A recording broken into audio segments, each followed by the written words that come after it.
Hey everyone, and welcome to our C++ tutorial on variables. As you can see, I have Visual Studio Code pulled up here and our Hello World example ready to go. To begin this tutorial, I'd like to just define really quickly what a variable is. So I'm going to start out with a comment here. We're going to write the definition of a variable. A variable is just a memory location that can store a value or stored data, we'll say. So that's at the fundamental level, that's all a variable is. So now when you think of it in terms of a memory location, you need to know that like the different types of data that you want to store are going to require different sizes. And you're going to need to create limits on what can be inside of a type of data because you're going to need to restrict that size because we're working with a finite resource, right? We're working with computer memory. So that's where types come into play. So I'm going to create an example variable for you here. And we are going to call this int age. Okay, so let's take a look at this example. This variable here is of an integer type, and its name is age. We've ended the instruction with a semicolon. So this follows the basic variable declaration structure.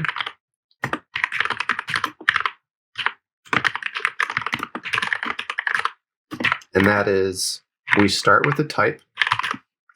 It's followed by the variable's name. And then we end it with a semicolon, right? So we start with the type. Our type in this example is integer.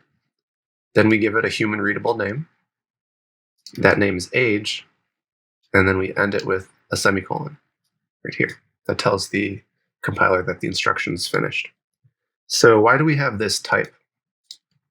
The type exists to tell the compiler how much memory to set aside for this particular variable. I wanted to create a variable that can contain my age. I'm 34. 34 is a whole number. I needed a variable type that can contain a whole number, and that variable type is integer. So now the one problem with this is that this variable does not have data inside of it, or at least it doesn't have the data we want inside of it. So to resolve that, we can assign a value to that variable. So I'm going to do a basic variable declaration and assignment structure. And so that's going to look like, it's going to be the same as before. So we'll have a type, a name, but this time we're going to use the assignment operator. We're going to give it a value, and then we'll end it with a semicolon.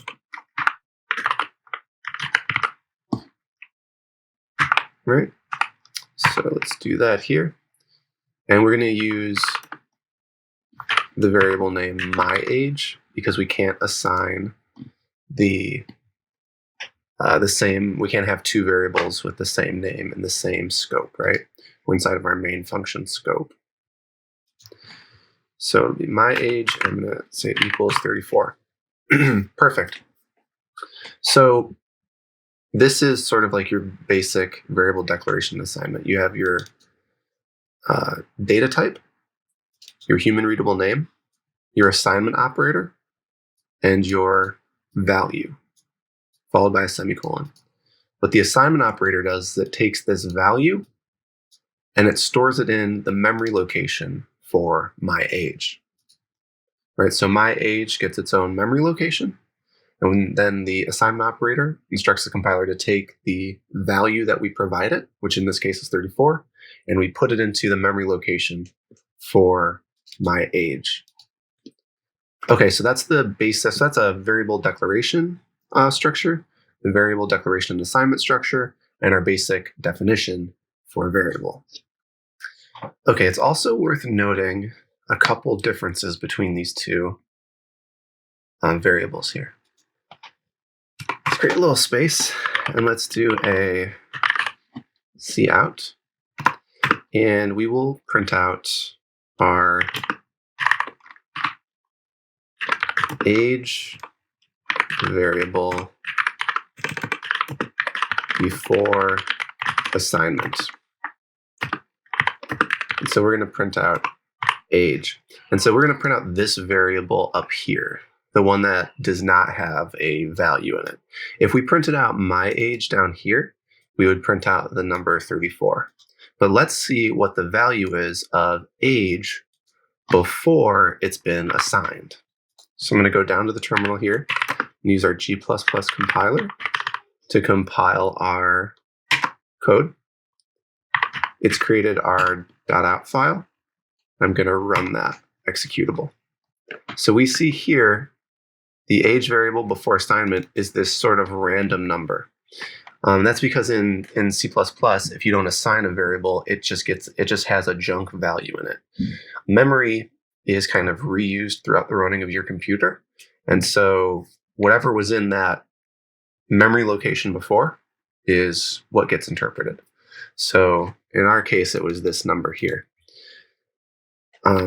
So now let's assign age a value. Oh, sorry. We'll assign age the value of 34. And variables in C++ act like variables in many other languages, where once you give them a value, unless you declare them constant with the const keyword, then you can reassign them throughout the running of the program. If you use that const keyword, the variables cannot be reassigned. Once they have their initial value, they can't take on another value. So here we've reassigned our integer variable.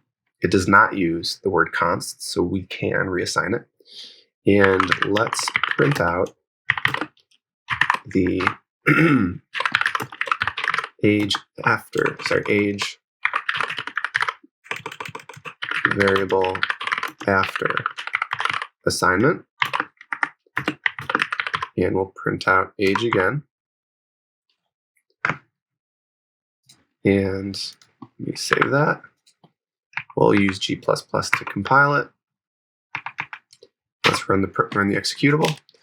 And so we see age variable before assignment, and I didn't use any spaces or anything, so this is a little clustered together.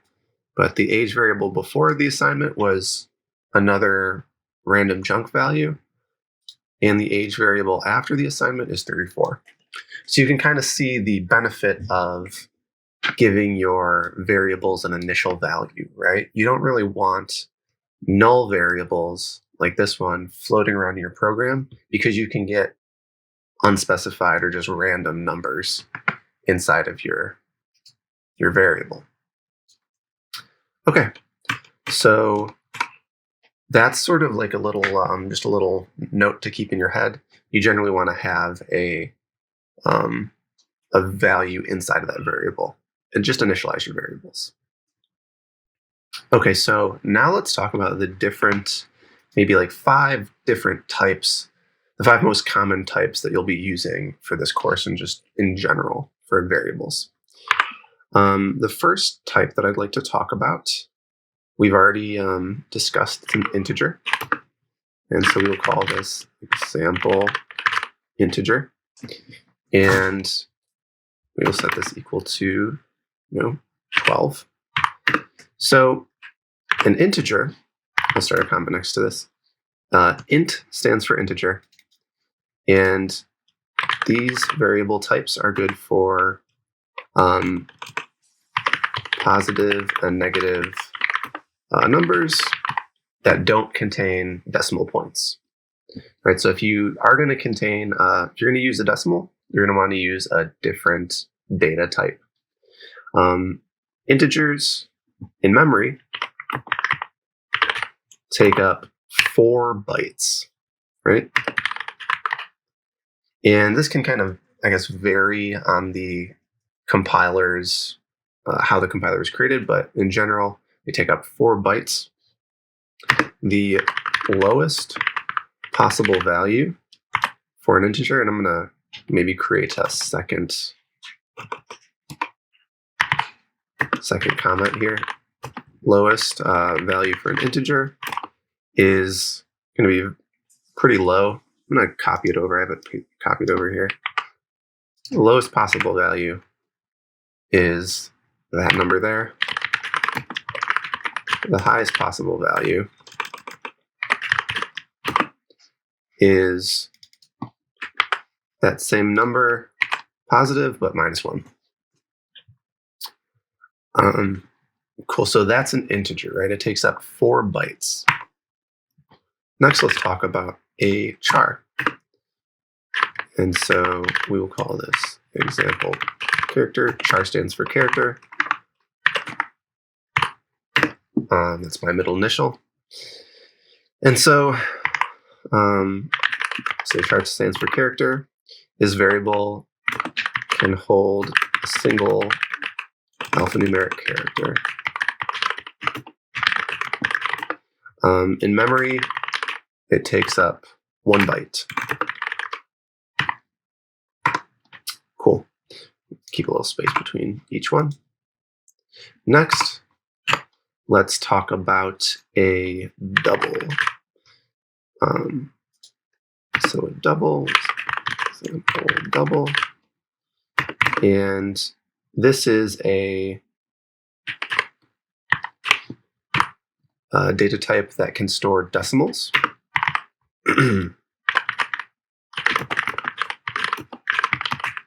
Store decimals. In memory, a double is 8 bytes. The max value of a double is very high. I can't post it here. It would take up a lot of the screen. It's just, I can actually print it out for you so that you can see it. We can run this program at the end. You can see the max value of a double.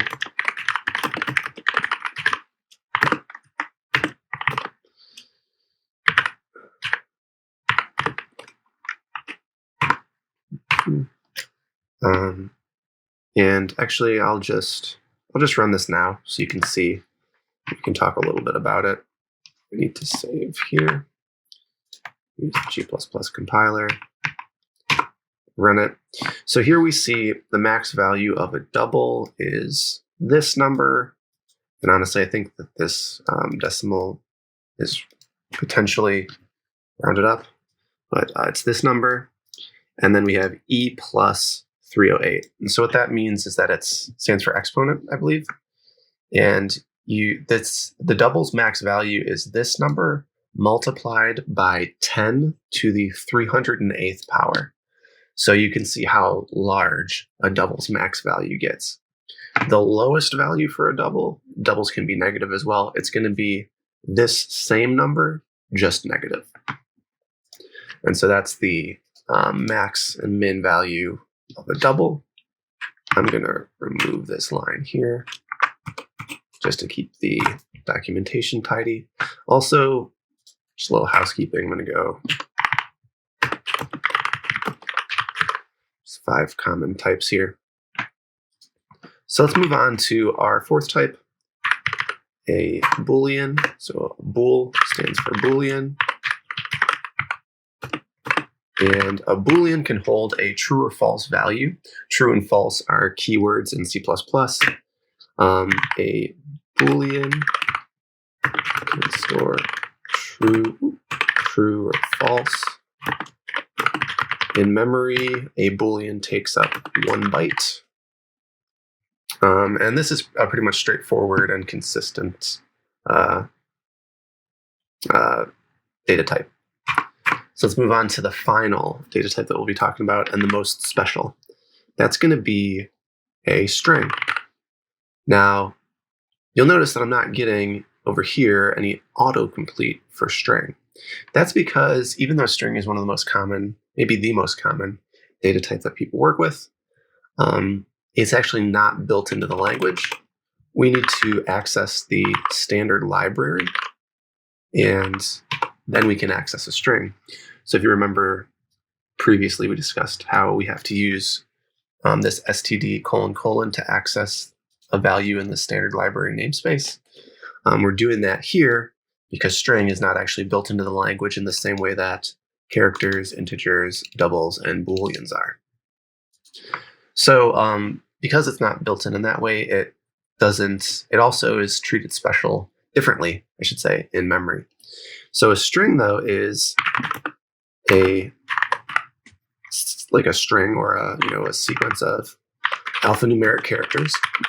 So you can use special characters, alphanumeric characters, to store in a string, and it can be of really any length. So a string can hold a sequence of characters treated differently in memory.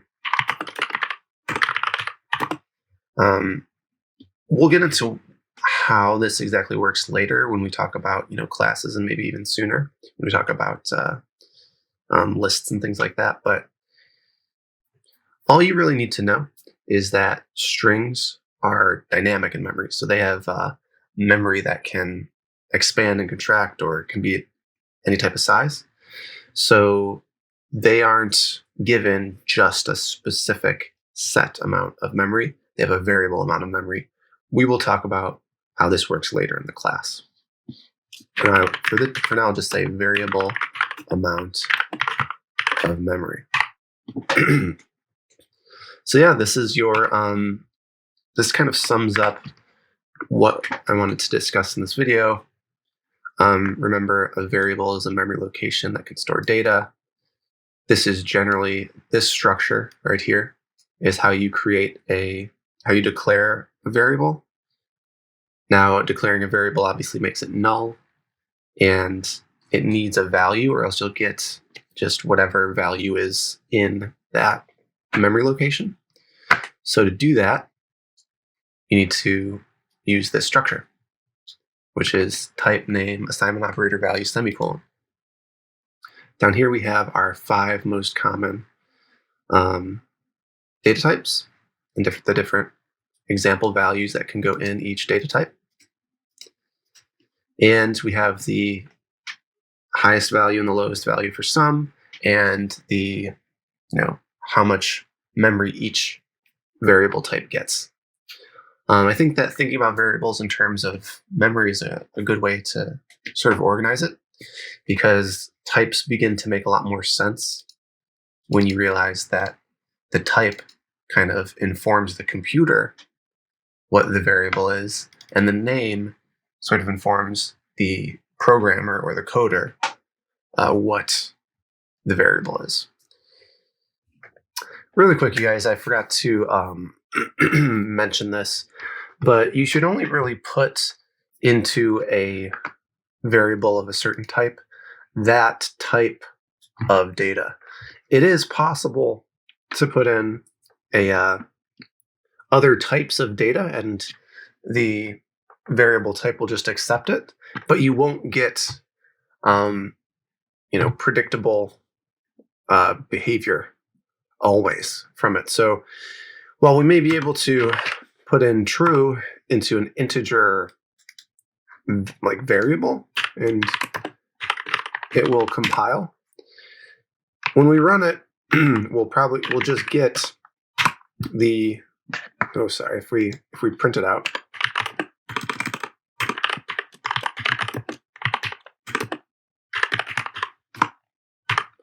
if we print this out, we'll get we have to recompile it. We print it out, we get a 1, which is the integer representation of true. I would not do things like this. If you're going to use a type, be sure to put the appropriate value into a type. C++ allows you to do certain things. I would not. It doesn't mean it's always a good idea. So keep your integers, and keep your booleans, and things like that, and you'll have a much better go of it.